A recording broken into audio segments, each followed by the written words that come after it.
Welcome to America's Commercial Real Estate Show, your source for market intel, forecasts, and strategies. Hello, I'm Michael Bull. Thank you for being with us. The segment's brought to you by Buxton. Look, they do incredible mobile and predictive analysis and analytics. You got to check them out at buxtonco.com. I recommend it. You're going to like what you see there. Well, today we're going to talk about retail real estate, retail sales. You know, when the pandemic hit, everybody thought, well, retail's got to really be it's going to kill retail, right? People can't get out and shop. But what really happened, and what's going on now? How are sales moving forward? What's happening with sticks and bricks retail sales versus online, and what's the future look like? Well, please welcome my guest. It's Mark Mathews. He's VP of Research Development and Industry Analysis with the National Retail Federation. Mark, good to see you, sir.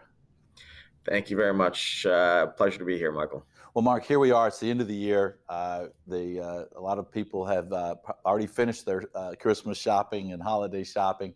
So what have you seen so far as holiday sales?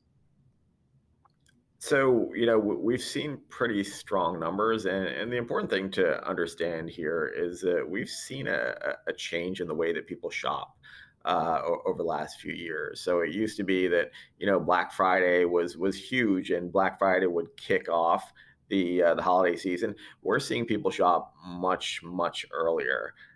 So Black Friday is still important, but people are shopping heavily in the weeks prior to that. So October is even becoming an important month when it comes to retail sales. We just saw the retail sales numbers released for November yesterday. The media sort of focused on the fact that on a month-to-month basis, it wasn't great. Up 0.3%. I would say ignore that, because the month-to-month seasonal adjustment factors are not necessarily very reliable. The real thing to focus on here is that on a year-over-year basis, November was up, depending on how you measure it. According to our measurement, it was up 14.8%. November this year was actually bigger than December last year. So we are having a very, very strong holiday period. We forecast that holiday sales would grow between 8.5% and 10.5%. We're expecting at this point that the number is going to come in above that. And I want to get into kind of online versus sticks and bricks in-store sales. But before we do that, Mark, help us put these retail sales in perspective a little bit when you compare 2021 to 2020, when we had a lot of shutdowns, and then 2019 prior to the pandemic. Sure. So this year we are running at 14.2% above where we were in 2020. And just to put that in context, retail is a huge industry, and growing at 3 to 4%. Historically, that was viewed as a really, really strong year. So 14.2% is just way out there. It's huge. And then people think, well, 2020, pandemic, maybe not a great year, so let's compare it to 2019. Well, 2020 grew 7% over 2019. Wow. So if you look at it on a 2-year stack, we are almost 22% above where we were in 2019. Now, that is like adding 50 million new Americans to the economy in terms of buying power. So, it's no wonder that we've seen the supply chain struggles that we have. The demand has just been so phenomenal this year. Yeah, that's crazy. I mean, who would have thunk it, right? I mean, Not me. so what are the reasons? What's making this happen, Mark? Yeah, so a lot of it comes from us staying at home. We stopped spending money on services.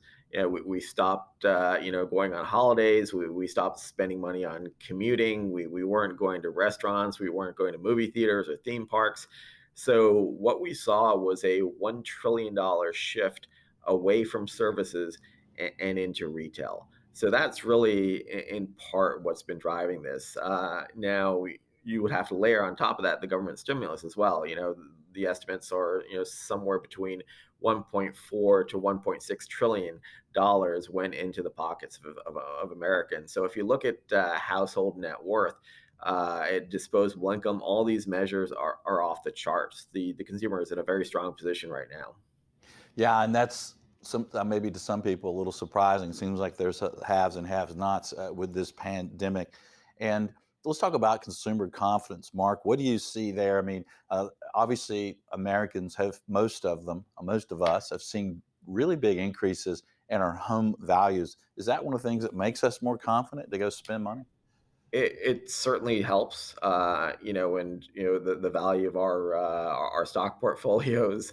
If you own shares, you know that those haven't been doing too well. So we are in an incredibly strong position financially. At a national level, of course, a 20,000 foot level. Obviously, there's some segments of the population that have suffered more, but nonetheless, when you look at the national accounts, we are in a very, very, very strong position right now. Mark, let's look at online sales compared to in-store sales. What do you see there? So that is very interesting, and it's a great question. When I was looking at the numbers yesterday, we look at non-store sales compared to other sectors like apparel and home improvement stuff like that. Non-store this year is the sixth best performing sector out of 11. So non-store normally is up there near the top in terms of growth, but this year bricks and mortar has been growing just as fast as non-store, and that's something that we haven't seen for a long time. Now, part of that is due to the fact that we had some weakness in the physical retail sales last year because there were so many store closures. But nonetheless, if you think about online, uh, and it depends on how you measure this. The measurement that I use prior to the pandemic, uh, e-commerce was about 12 to 13% of total retail sales. During the early part of the pandemic, we saw that increase to about 19%. Ever since then, it has been dropping off, and we're now somewhere around 14%. So we've reverted to the long-term growth trend for online sales. A lot of people were talking about online eating into the total retail sales and increasing penetration. Uh, that has not really happened. People have happily been going back to stores, as they've been able to. Yeah, well, that's really interesting because in one way you think, well, naturally we are because we want to get out of our houses, right? Some of us are even working at home. We want to get out and shop and do Yeah. things, and maybe you ran into some online sales issues, right? Yeah, absolutely. But the thing to remember here, I actually try to stay away from the e-commerce numbers because they're frankly just not reliable anymore.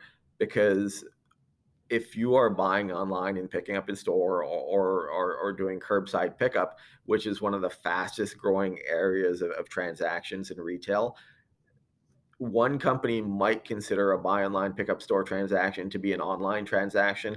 Another one would consider that to be an in-store transaction.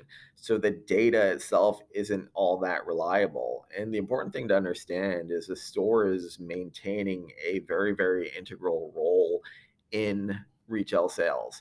Uh, and it's not necessarily what it used to be. If we think about what happened to bank branches with the ATM was supposed to kill bank branches. It didn't. It just changed the nature of what they do. And stores are beginning to fulfill a lot of different services to consumers. And we actually have more stores now than we have at any point since 2008. Wow. Wow. And it makes sense. I remember going into a store to buy something, and the salesperson helped me and looked at the selection. But then he brought me over to a screen and said, "All right, now we know what you want. You know what your choices are. Let's go online. We'll order it right here, and it'll get Yeah. delivered to you tomorrow." So I went in store and bought online with their help. And that's a great sales assistant. That's what Yeah. they should be doing, right? They want to keep your transaction. Yeah. So, Mark, what do you guys expect for 2022 for retail sales?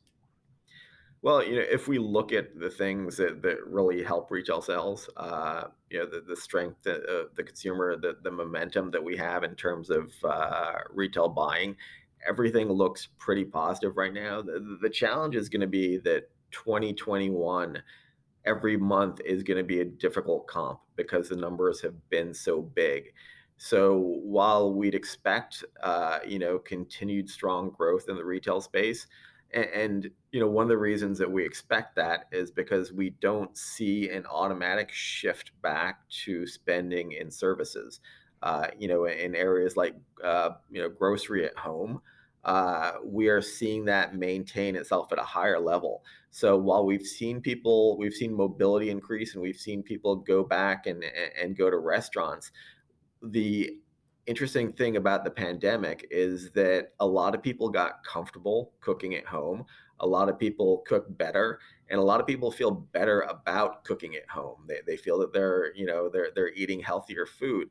So even if we go back to status quo, we may still see some sectors where people continue to spend more on the retail side, and we may not see that shift back into services. So, we're optimistic about where retail sales are going to be in 2022. The challenge, like I said, is going to be the year over year numbers are going to struggle to look great because we've had such a phenomenal year this year. Yeah. Well, I live with my son, and I do most of the cooking. He's 22. I think he's tired of the limited Michael Bull menu that we have. Well, what are some of the things that could really impact retail moving forward next year, Mark? I mean, fuel prices, for example, have gone up, and I know that hey, if you're spending more for fuel, even right there, you're not going in the convenience store and buying as much beer and other things, right? So, and other costs are going up, right? You mentioned energy costs before we got on the interview here. So, what are some headwinds? Yeah, those are definitely issues. The more people that have to spend on things like rent or energy, the less they're going to have to spend on retail. So, we'd certainly be happy to see some of those costs come down. Obviously, supply chain is a major concern right now. Everyone's talking about supply chain. And we're hopeful that that situation gets rectified, but there is a lot of catching up to be done. And as long as volumes remain where they are, as long as the demand remains so high, it's going to be hard for the supply chain to normalize. So, yeah, I think those are two constraints that we see moving into the future. And then, if we see, the government tapering and raising interest rates, that's going to put some pressure on the availability of money. So there are a few things on the horizon that are a little bit concerning, but excuse me, there remains a very very strong financial position for the consumer, and we expect they're going to be able to spend their way well into late next year. Yeah. Well, I have a great name for a bar. If anyone needs a bar name, I was going to suggest logistics. And I think before all this happened, a lot of people like, well, what's the logistics? Well, now everyone knows about logistics and supply chain, right? And when we talk about supply chain, you mentioned that there's just been tremendous demand for retail, but Yeah. we've also had the pandemic, the COVID, slowing down in some cases deliveries, and then also just the manufacturing of these goods. So, is this supply chain issue mainly more demand, or is it also COVID slowdowns of producing? So it's a great question, Michael. And I think what we have here is your classic double whammy. I don't know if that's exactly an economic term, but if we think back to Econ 101, and we think about that supply demand chart, with the price, we have had both a demand increase and supply challenges. And you're right, it's not just down to the supply chain. There are challenges there, but there's also been challenges to the manufacturing base. With the COVID shutdowns and the fact that we have gone into a just-in-time inventory being the industry standard. We're already operating near max, and the factories are the same. We've efficiency has been, the mantra for these businesses for a long time, and efficiency means that you're running your factories near capacity. So when you have these spikes in demand, it's very difficult to react to them. Yeah. We're talking with Mark Mathews with National Retail Federation. And Mark, how much challenge for retail and therefore retail real estate uh, is really inflation? I was in a restaurant yesterday that and looked at the menu and like a hamburger was $19. like I'm like, wait a minute, is these increase in fuel costs and other costs going to potentially impact retail moving forward? It is a problem, but it becomes less of a problem if wage increases match those inflation increases, and we have seen to an extent they have. We've seen very very strong wage growth, because remember that while all this stuff is happening, we have an employment issue. We have huge numbers of job openings and not enough people to fill those job openings. So, when you have, job shortages or employee shortages, the thing that tends to happen to solve that is that wages rise. So, as long as wages are able to keep track with inflation, then we'd expect the consumers to continue to be able to spend. Yeah, so I guess that means inflation will have to slow down a good bit because inflation has been higher than wage increases, right? Correct, and I think most economists are expecting inflation to begin to ease as we move later into 2022. Inflation. It's worth mentioning that economists, have not been the greatest at predicting inflation, and predicting the demise of inflation. But the expectation is that maybe demand eases a little bit, maybe supply chain begins to right itself, and that takes some of the pressure off of the supply demand, and brings prices back into line. Yeah, it's like inflation is going to be transitory. Well, it looks like it's not now. And you talk about those economists. I'll give a shout out to Casey Conway, the Red Shoe economist, because he's been talking about this inflation is real for a long time. Um, Yes. Mark, let's shift our thoughts here for a moment. As a retail expert, talk to us about if you're a retailer and your sticks and bricks, your physical stores, or you're a landlord and you're dealing with tenants and you have physical locations. What advice would you give moving forward to kind of the sticks and bricks, the real estate part of retail today? Yeah, well, I think certainly one of the things that we need to bear in mind is that the way consumers want to transact with us is evolving, and we see more and more multi-channel buying. So we know that people don't just want to come to the store; they want to be able to do their research online. So to the extent that you can have an offering that suits what consumers are looking for.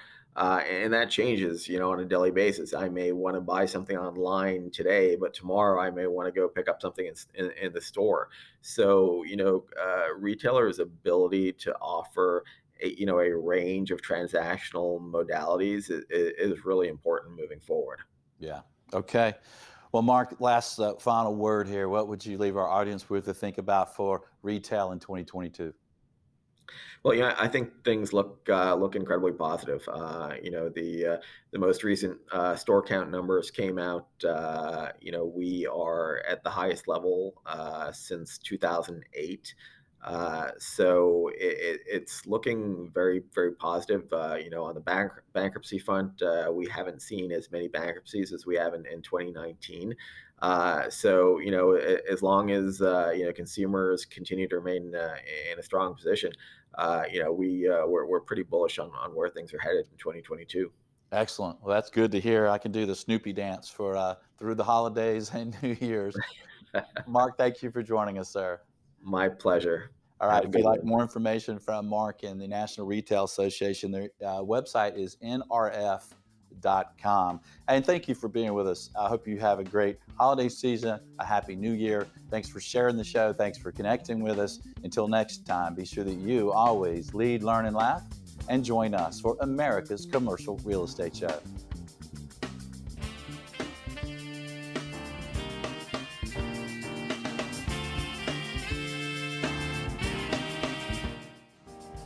America's Commercial Real Estate Show is brought to you by Buxton. Take leasing, site selection, and due diligence to the next level.